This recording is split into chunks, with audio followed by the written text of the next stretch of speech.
Bruce Lee, the dragon himself, martial arts icon, philosopher-warrior, and the only man who could trademark no style while cat hissing mid-fight. He wowed the world with 1-inch punches, deafening screams, and a workout routine mythologized into Marvel tier madness. But off-camera, rejected by Hollywood, feuding with masters, injuring stuntmen, and building a legend so airbrushed it makes Greek gods look subtle.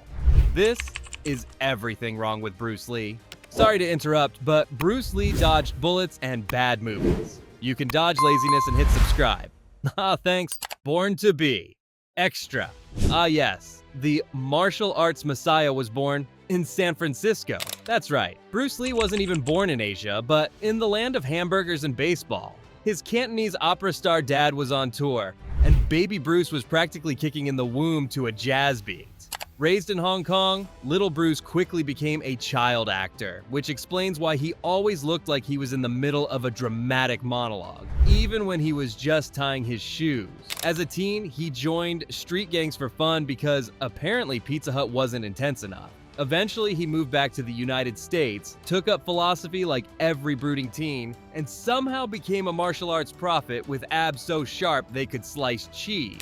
His rise to fame? A few TV shows, a lot of slow-motion yelling, and a suspiciously aggressive need to show off his nunchucks in public. Bruce didn't become famous, he roundhouse kicked his way into history. The death kick heard round the world. Bruce Lee's death was so mysterious, it could have been directed by Christopher Nolan. At just 32, our kung fu kingpin dropped dead from cerebral edema. A fancy way of saying brain went boom. Cause painkillers, apparently. Or maybe a secret ninja strike, or a cursed tofu, take your pick. Conspiracy theorists went full FBI on this one. Was it the Chinese triads, an allergic reaction, a cursed scroll from an ancient monastery? No one knows, and honestly, Bruce probably wouldn't have wanted it any other way. He was all about mystery and mythology. One minute he's filming Game of Death, the next he's living it. The worst part? The medical cause was hypersensitivity to a prescription drug, which is like saying Superman died of peanuts. It's not just tragic, it's insultingly anticlimactic. The man who kicked people into Next Tuesday died from a headache tablet. That's like a dragon dying from a paper cut. Legendary? Yes. Bizarrely ironic? Absolutely. The powdered dragon. So here's a spicy one from the rumor walk. Bruce Lee, the ultimate human weapon, may have dabbled in some nose candy in the late 60s and early 70s. Yep, cocaine. Allegedly. We're not saying he was Tony Montana with a black belt, but let's just say multiple insiders whispered about his high-energy behavior and random fits of euphoria that weren't exactly explained by push-ups. And hey, if you had to be that intense all the time, you might reach for something stronger than green tea too. Nothing was ever officially confirmed, but the idea of Bruce Kung Fu fighting in a white cloud of questionable powder became prime tabloid bait. It didn't help that some of his friends from the Hong Kong film scene weren't exactly saints either. Of course, defenders say it's all a smear campaign, but let's be honest, Bruce was already a walking firecracker. If he was on coke, then it's honestly terrifying he didn't just explode into lightning and disappear into a puff of philosophy. Mistress of Mayhem? So Bruce Lee didn't exactly die in a monastery surrounded by monks chanting his legacy. No, he died in the apartment of Betty Ting Pei, a Taiwanese actress who was most definitely not his wife. Cue scandal, drama, and 1,000 awkward press conferences. The official line? They were working on a movie script together. Yeah, and Elvis is just on vacation in Bermuda. Betty claimed Bruce had a headache, took a pill, and never woke up. The world, of course, focused less on the medical report and more on the very married man dying in his maybe mistress's bed. Meanwhile, his wife Linda had to play it cool while the media turned her husband's death into a soap opera. The tabloids went nuclear. Was Betty his lover? Was it foul play? Did Bruce collapse mid-script reading or mid-something else? Whatever the truth, the optics were more questionable than a kung fu movie plot twist. Bruce Lee died a legend, but also like a badly written character exit. Family-sized tragedy. If tragedy had a family discount, the Lees bought the premium package. First, Bruce dies under murky circumstances. Then, 20 years later, his son Brandon Lee is accidentally shot and killed on the set of The Crow by a prop gun that was about as safe as a live grenade. You couldn't write this if you tried. And if you did, people would call it too unbelievable. Fans naturally went full ghost hunting mode and decided the Lee family was cursed. Like ancient evil woke up kind of cursed. And who could blame them? Two cinematic icons, both dead way too young, both in the prime of their careers, and both leaving behind conspiracy theories juicier than a Netflix documentary. Some say it's karma, others blame supernatural forces, or maybe the universe just hates martial arts prodigies. Either way, the Lee family curse became an actual thing, because apparently even death couldn't resist milking Bruce Lee's story for more drama. The Grim Reaper, more like his casting agent. Kung Fu No You. So imagine this. Bruce Lee pitches a martial arts TV show called Kung Fu, starring himself. Sounds like a no-brainer, right? Wrong. Hollywood, in all its infinite 1970s wisdom, responded with, "That's great, Bruce. But can we get a white guy to squint and do the moves instead?" Enter David Carradine, a man with no martial arts background, but hey, at least he looked white enough to avoid making racist viewers spill their TV dinners. Bruce essentially invented the idea, handed it over, and watched someone else play dress-up as a kung fu monk in slow motion. Why? Because an actual Asian man starring on primetime? Too real. America was totally fine watching kung fu, just not from someone who, actually knew kung fu. It wasn't just rejection. It was the Bruce Lee version of being ghosted and mugged at the same time. A legend kicked to the curb by a system allergic to melanin. Rage against the white machine. Bruce Lee didn't just fight opponents. He fought Hollywood racism. And boy did he bring nunchucks to a boardroom. While most actors politely smiled and hoped for a two-line role as Asian waiter number 3, Bruce was out here dragging the whole system. He ranted about being sidelined, caricatured, and forced to play sidekicks to actors who couldn't punch their way out of a paper bag. And he wasn't wrong. But in doing so, he occasionally managed to alienate the very people who could have helped him. Instead of charming his way through, Bruce karate chopped bridges and tossed blunt honesty like throwing stars. Allies? Burned? Studios? Offended? Executives? Probably cried into their scotch. His frustration was justified, but subtlety wasn't exactly his weapon of choice. Bruce didn't want to play the game, he wanted to smash the board and set it on fire. Iconic? Yeah. Strategic? More like open mouth roundhouse. Kung Fu accountant fail? Taxes. The one thing even martial arts can't defeat. Turns out Bruce Lee was a master of the dragon punch. But when it came to spreadsheets, he might as well have been swinging blindfolded. Just before his untimely death, Hong Kong's tax authorities allegedly had their nunchucks aimed at his wallet. Why? Because Mr. I Am the Dragon may have underreported his massive film earnings. Oops. While he was busy conquering the box office, the tax man was sharpening his abacus. There's something hilariously tragic about the idea of Bruce dodging punches on screen, but getting KO'd by an auditor. Rumors suggest he was being scrutinized pretty hard, and considering how fast his money was rolling in, it's no surprise someone wanted to see the receipts. You can't kung fu your way out of financial paperwork, buddy. Even legends get slapped with a tax audit, just with more style and better abs. Forbidden fists. You'd think teaching martial arts to people would be a noble thing, right? Not if you're Chinese in the 1960s. Bruce Lee broke an ancient and oh-so-sacred code. He taught non-Chinese students. Gasp! How dare he spread cultural knowledge and ancient wisdom to foreigners? Traditionalists lost their minds. The Kung Fu community acted like he'd just done a roundhouse kick to Confucius's face. They accused him of selling secrets, diluting tradition, and basically being the martial arts Benedict Arnold. Bruce's response? Come at me, bro. Which they did. He famously had to fight another martial artist in a secret challenge to settle the issue. Spoiler alert, Bruce won, but it only made the haters hiss louder. He didn't just break tradition, he body slammed it and moonwalked over its ashes. Teaching outsiders may have made him a global icon, but it also made him public enemy number 1 among Kung Fu purists who thought fists came with passports. The Wong Jack myth match. The infamous fight that was so secretive. Even the people in the room can't agree on what happened. In one corner, Bruce Lee, the fast-talking, faster-punching icon. In the other, Wong Jack Man, a respected Kung Fu practitioner who basically represented traditional values. Wrapped in silk pajamas. The underground fight reportedly lasted a few minutes, but the post-fight stories? Decades of bickering. Bruce's camp claimed he won decisively and quickly. Wong's side said Bruce gassed out and barely scraped by. Somewhere in the middle lies the truth, probably covered in sweat and bruised egos. But make no mistake, this wasn't just about fists. It was about pride, race, and Bruce telling the old-school martial arts world to kiss his glutes. The fight's legacy, a fog of half-truths, revisionist history, and Bruce swearing it was the moment he realized tradition was dumb. Basically, a legendary duel written like a fan fiction war between egos. Jeet Kune Do.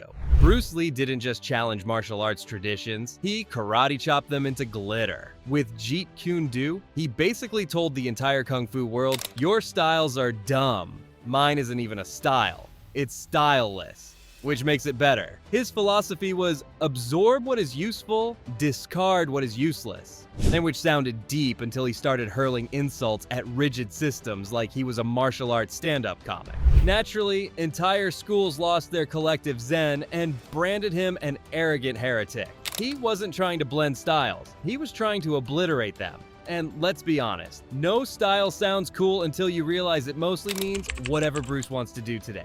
Jeet Kune Do was both revolutionary and a giant middle finger to centuries of discipline. That's like opening a restaurant called No Cuisine, and then mocking chefs who use recipes. Welcome to Bruce's dojo. Check your tradition at the door and don't expect to get it back. No style, big logo. Bruce Lee's philosophy of no style was so anti-label, he basically invented minimalism before Silicon Valley ruined it. But here's the kicker. He then went and trademarked Jeet Kune Do, complete with a yin-yang logo and catchphrases in Chinese characters. Oh, the irony. That's like saying, I reject all fashion, while launching your own designer clothing line. Bruce swore his art wasn't a style, except when it definitely became a style, complete with seminars, manuals, and certified instructors. No style is the best style sounds deep until you realize it's also the perfect slogan for someone who wants to sound edgy while marketing a brand. Jeet Kune Do went from free-flowing concept to martial arts franchise faster than Bruce could do a two-finger push-up. It's not hypocrisy if you say it confidently enough, right? Bruce wasn't just the dragon. He was the dragon who sold no style, like it came with a loyalty card and t-shirt. Enter the ego. Behind every powerful punch and philosophical quote was a man who may have needed a much bigger mirror. Bruce Lee wasn't just confident. He was turbocharged on self-belief with a side of, I'm better than you. According to co-stars, crew members, and even some of his own students, Bruce could be a bit much. On set, he often acted like everyone else was a background prop in the Bruce Lee cinematic universe. He'd nitpick your form, redo your scene, and then show off his abs while telling you to meditate harder. Some said he was inspiring. Others said he was exhausting. Either way, humility was not on the daily training menu. Bruce believed in being the best, and just to be sure, he reminded everyone around him, constantly. In his world, there were two types of people: Bruce Lee and people who were not Bruce Lee. Guess which group everyone else belonged to? Stuntmen? More like punch bags. Let's talk about the Tarantino triggering truth. Bruce Lee was known to actually hit stuntmen during scenes. Not movie punches, real ones. Why? To keep them honest, of course. Because nothing says respect for the craft like a surprise knuckle sandwich to the ribs. Bruce believed that on-screen fights should feel authentic, which apparently translated to turning every choreographed sequence into an actual brawl. Multiple stunt performers came forward over the years, claiming Bruce used filming as an excuse to test his speed and your pain tolerance. Imagine showing up for work and realizing your job description includes get bruised by a legend. It wasn't just method acting, it was assault with philosophical flair. Bruce wasn't out to fake it. He wanted realism, even if that realism meant you walked off set needing ice packs and therapy. Being punched by Bruce Lee sounds cool until you realize it's the fifth take and he's not pulling his strikes. Can't touch this. Bruce Lee was many things: icon, philosopher, martial arts god, but one thing he refused to be was beaten. Not in real life and definitely not on camera. Reportedly, Bruce had a golden rule: his characters could never lose. Ever. Even if the script called for it, even if the story made more sense, even if the other guy was played by someone 3 feet taller with a bazooka. Nope. Bruce wins. Or Bruce walks. Directors tried to reason with him, but he was basically the original final boss in every movie. This wasn't just ego, it was a narrative dictatorship. He didn't play characters who learned lessons, he played characters who taught them.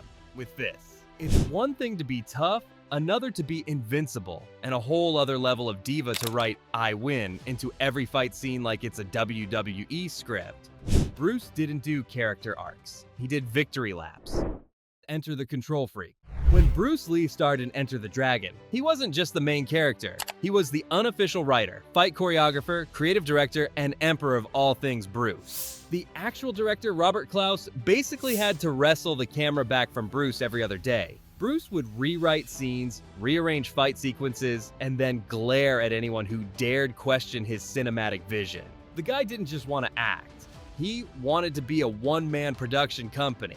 If you thought you were hired to direct, tough luck. Bruce already had a better shot list, more philosophical dialogue, and 7 camera angles memorized. Working with him must have felt like trying to steer a race car while Bruce was sitting on the hood yelling instructions. Enter the Dragon may be a classic, but behind the scenes, it was more like Enter the Power Struggle. Bruce didn't play supporting roles, even to his own director. Blood, sweat, and bruised egos. Training with Bruce Lee wasn't a workout. It was a punishment ritual with occasional spiritual quotes. Students signed up expecting a martial arts class. They got a Navy SEAL boot camp run by a shirtless philosopher with zero chill. Bruce demanded full contact sparring, brutal conditioning, and workouts that left people questioning their life choices. You weren't just learning to fight, you were learning how it felt to regret everything. Some students quit, others bled. A few probably just ghosted him and joined yoga instead. For Bruce, martial arts wasn't about form, it was about breaking your soul into a protein shake and drinking it. If you didn't leave class limping, were you even trying? It wasn't enough to be strong. You had to be Bruce strong, which meant training like the Grim Reaper was your gym partner. His idea of realism in training? Treat every drill like someone's trying to mug you. Welcome to Jeet Kune Do, the myth fu master. Bruce Lee is often hailed as the greatest fighter who ever lived. There's just one tiny problem. There's no actual footage of him in a real, unscripted fight. Like, none. Zero. Nada.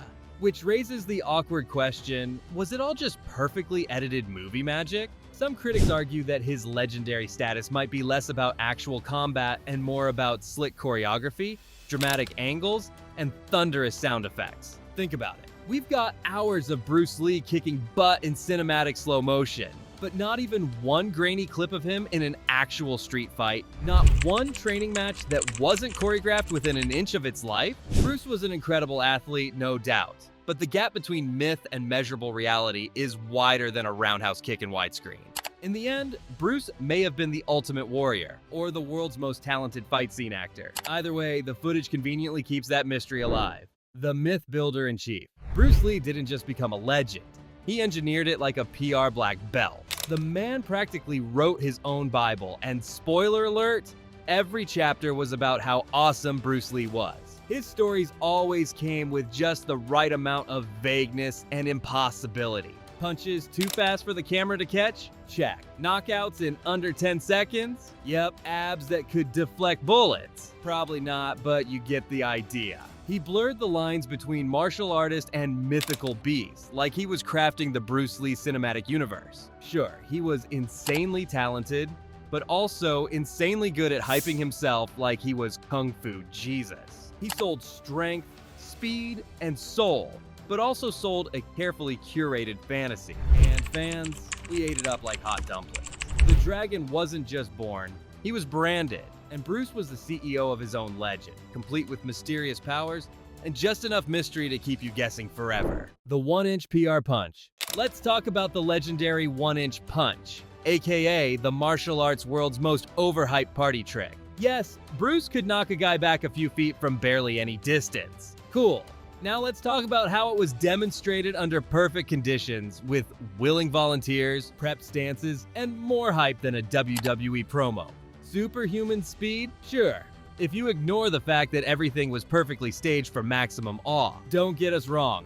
Bruce was quick. But we're talking cinematically edited quick, not break the space-time continuum quick. His punches weren't magic. They were muscle, angles, and showmanship. The myth-making machine took over, spinning every training demo into a tale of mythical power. No wonder people think he could dodge bullets, punch through steel, and win fights with his aura. Bruce wasn't just a martial artist. He was a walking marketing campaign. The one-inch punch wasn't a technique. It was an influencer brand launch with fists. Fusion, or confusion. Bruce Lee was all about blending styles, mixing Eastern martial arts with Western boxing, fencing, and even philosophy. But not everyone was clapping. Critics argue that Bruce's mashup of traditions felt more like a remix than a respectful homage. An East meets West smoothie blended for Western audiences, with the original cultures tossed in like garnish. He drew heavily from Chinese, Japanese, and Indian traditions, yet rarely slowed down to give proper credit. His fans say he was revolutionary. Others say he was packaging ancient wisdom with a cool haircut and selling it as brand new. You know, like Kung Fu Steve Jobs. Cultural purists accused him of cherry-picking sacred concepts and turning them into movie slogans. His response? Probably a Kung Fu stance followed by a deep quote. But let's be real, Bruce didn't invent philosophy, and he definitely didn't invent kicking people in the face. He just made it cool enough to sell to white people. The Coburn Cold Shoulder. You'd think Bruce Lee's Hollywood breakthrough would be full of loyal students and supportive bros. But when he pitched a deeply personal film project, one of his closest friends, actor James Coburn, basically hit him with the softest but most devastating martial arts move of all: the polite decline. Oof. Bruce had trained Coburn, bonded with him, inspired him, and then came the heartbreak. Coburn wasn't interested. No dramatic betrayal, no villain arc, just a simple crushing nah. Bruce was reportedly devastated. This wasn't just rejection. It was rejection with perfect posture. It showed that even Bruce couldn't kung fu his way into everyone's schedule. The man could bend steel with his abs, but even he couldn't bend Hollywood to care about his passion projects. The worst part? Coburn later starred in other martial arts-ish films, just not Bruce's. That's like turning down the Beatles so you can start a kazoo band. Talk about kicking the dragon in the heart. Superhero or gym bro. Bruce Lee's workout routine has achieved near religious status online. According to internet legend, he trained 25 hours a day, could bench press an elephant, and did push-ups with just one eyelid. But let's pump the brakes. Gym rats. Bruce was super fit, yes, but he wasn't forged in a radioactive dojo. His real workouts included cardio, isometrics, and resistance training. Solid stuff, but not MCU tier. Over time, fans turned his routine into a superhero montage from a Zack Snyder film, complete with lightning strikes and slow-mo grunts. The myth? That he was a human cheat code. The truth? He was just really disciplined. No magic, no secret serum, just hard work and protein shakes. But the internet couldn't resist. They inflated his fitness routine like a bouncy castle until people thought he could crush watermelons with his glutes. Spoiler alert, he couldn't. Bruce Lee was a beast.